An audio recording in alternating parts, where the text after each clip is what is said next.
అవోల్లా ఈ రూపాయికి ఇప్పుడు ఏమేమి వస్తాయో టక్కున చెప్పురోసారి. ఏమంటున్నారు? ఓ చాక్లెట్ వస్తుందంటున్నారులే. ఓకే, ఇంకేమొస్తుంది? బబుల్ గమ్ వస్తుంది. రైట్. ఇంకా గట్ల ఆలోచన ఎయ్యిర్రి, జల్దీ చెప్పాలి. సోంపు పొట్లం వస్తుందా? అవు అది కూడా వస్తుంది. ఇంకా షాంపూ ప్యాకెట్ వస్తుంది. రైట్. ఇంకా యాదికి రావద్దా అంటున్నారా? అవులే, అది కూడా నిజమే. కానీ ఈ రోజుల్లో రూపాయికి ఏమొస్తున్నాయో కూడా టక్కున చెప్పలేనంత రేట్లు పెరిగిపాయే. మన దుకాణాలలోనే కాదు, బయటి దేశాల్లో కూడా రూపాయి విలువ రోజుకింత పడిపోతుంది. అసోంటిది ఈ రూపాయి చేయబట్టి పాపం ఒక ఆయన ఉద్యోగమే ఊష్టైంది. అది ఎట్లా ఏం కథ అన్నది అరుచుకుని వద్దాం పారి. ఒకే ఒక్క రూపాయి సర్కార్ దవాఖానలో పనిచేసే మందులు ఇచ్చేటైన కొలువు ఊడగొట్టింది కదా. ఏంది రూపాయి చేయబట్టి కొలువు పోయిందా అంటే ఎవరికి నమ్మబుద్ధిగా నిజంగా అదే నిజం. ఉత్తరప్రదేశ్ మహారాజ్ గంజ్లో ఉన్న సర్కార్ దవాఖానలో సడన్ చెకింగ్కు పోయిండు అక్కడి బీజేపీ ఎమ్మెల్యే ప్రేమ్ సాగర్ పటేల్ గారు.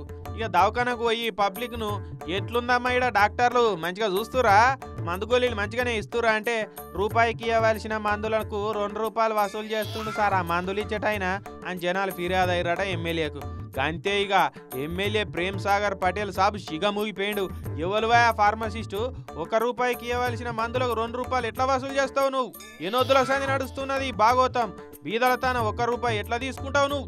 అసలు మనిషివేనా నువ్వు అని దవాఖాన పెద్ద డాక్టర్ను పిలిచి లెఫ్ట్ అండ్ రైట్ ఇచ్చుకున్నాడు ఇట్లా. ఇక ఎమ్మెల్యే సాబ్ సొట్లు పెడుతుంటే నెత్తి నేలకేసుకొని తెల్ల కోటేసుకున్న డాక్టర్ది పాపం నల్లముఖం అయిపోయింది. రోజుకు 100 మంది వస్తే 100 మంది తాన 1 రూపాయి వసూలు చేసినా రోజుకు 100 రూపాయలు అంటే నెలకు 3,000, ఏడాదికి 36,000 అని లెక్కలేసి అర్జెంటుగా ఆ ఫార్మసిస్టును కొలువులకెళ్ళి కూడా వీకాల్సిందే అని జిద్దుపట్టు పట్టిండు. ఆయన ఏమన్నా పర్మనెంట్ ఎంప్లాయ్ అంటే కాదు సార్, కాంట్రాక్ట్ ఎంప్లాయ్ అని చెప్పిండు పెద్ద డాక్టర్.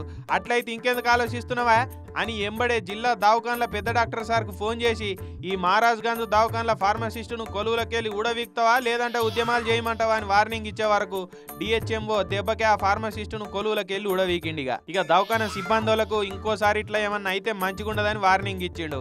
ఇక ఎమ్మెల్యే సార్ దార్కార్తానని చూసిన దవాఖాన సిబ్బందులందరికీ దడబుచ్చుకున్నట్టు అయిపోయిందట. అయితే ఎమ్మెల్యే ప్రేమ్ సాగర్ పటేల్ సార్ చేసిన పని మస్తున్నది కానీ అదే ఊర్లో ప్రైవేట్ దవాఖాన్లలో కూడా మస్తుగా పైసలు గుంజుతున్నారు సార్. మరి వాటి సంగతి కూడా గిట్లనే అరుచుకోపోతివి. అటు ప్రైవేట్ బళ్ళల ఫీజులు కూడా అడ్డగోలు గుంజుతున్నారు సార్. వాళ్ళ కథ ఏందో కూడా చూస్తే మంచిగా ఉండని ఇంకొందరు కమెంటింగులు చేయబట్టిరటిగా సోషల్ మీడియాలో సారు అడావిడి చూసిన నెటిజన్లు.